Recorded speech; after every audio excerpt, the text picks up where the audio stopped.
관련해서 브리핑하겠습니다. 강유정 청와대 대변인입니다. 이재명 대통령은 오늘 청와대로 첫 출근해 본격적인 직무에 돌입했습니다. 대한민국 대통령이 청와대로 출근하는 건 문재인 전 대통령이 퇴임한 2022년 5월 9일 이후 1330일 만의 일입니다. 이재명 정부는 청와대 복귀로 청와대의 역사성과 상징성을 되찾고자 합니다. 대통령실의 공식 명칭도 오늘부터 청와대로 변경됩니다. 본격적인 일정에 앞서 이 대통령은 청와대 본관에서 아침 차담회의를 주재하면서 참모들로부터 주요 현안과 업무 계획을 보고받았습니다. 특히 2025년 수출과 외국인 투자가 역대 최대 실적을 달성할 것이라는 경제성장 수석실의 보고에 이 대통령은 경제성장의 성과가 중소기업과 서민들에게 흘러갈 수 있는 방안을 모색해달라 지시했습니다. 또한 민정수석실로부터 마약, 스캠, 온라인 도박, 디지털 성범죄에 대응할 초국가범죄 특별대응 TF가 출범한다는 보고를 받은 후 보이스피싱 피해 감소 현황을 함께 국민에게 잘 알려달라 당부했습니다. 아침 회의 이후 이 대통령은 청와대 복귀 후 첫 일정으로 국가위기관리의 컨트롤타워인 국가안보실 예하 국가위기관리센터를 방문해 안보 및 재난 분야 시스템을 점검했습니다. 청와대 지하 벙커로 알려진 국가위기관리센터는 1976년 처음 건축된 이래 2003년 화생방 방호 기능을 구축했고 이번 청와대 복귀를 계기로 시설을 정비했습니다. 이 대통령은 먼저 청와대 복귀를 위해 짧은 기간 동안 시설 개선 공사를 진행하면서 안보와 재난 관련 시스템을 중단 없이 가동한 국가위기관리센터 직원들의 노고를 치하했습니다.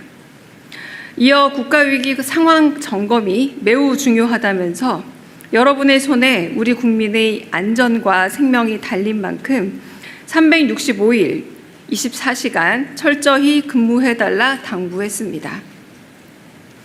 이 대통령이 비상집무실을 살펴보며 쓸 일은 거의 없겠죠? 라고 묻자 경호처장은 안보 이슈 대응을 위한 NSC 훈련 때 사용하게 될 거라 답했고 함께 이동 동선을 파악했습니다. 국가위기관리센터 시찰 후 이 대통령은 여민 1관 집무실에서 주한 베냉공화국 대사 내정자에게 아그레망을 부여하는 등 첫 재가를 진행했습니다. 이 대통령이 청와대 본관이 아닌 백성과 함께 한다는 뜻의 여민관을 집무실로 택한 건 국민과 함께 국정 운영의 과정을 함께 하겠다는 국민주권 정부의 국정 철학을 보여줍니다. 이재명 정부는 청와대 복귀를 통해 과정이 투명한 일하는 정부를 표방하고 국민과 소통하는 정치를 회복하고 세계가 찾는 외교 안보의 중심으로 거듭나면서 국민께 효능감을 드리는 이재명식 실용주의를 보여드리겠습니다. 이상입니다. 네, 혹시 질문 있으시면 네, 정상민 기자 먼저. 네, 대변인님 안녕하십니까? MBC 정상빈입니다. 사실 이전하기 전 용산 대통령실이 불통의 이미지가 강하긴 했지만 과거 청와대도 공간적 특성 때문에 언론이나 국민들과의 소통이 어렵다는 평가도 함께 받아왔는데요. 이런 우려를 극복하실 만한 방안에 대해서도 고민하고 계신지 궁금하고요.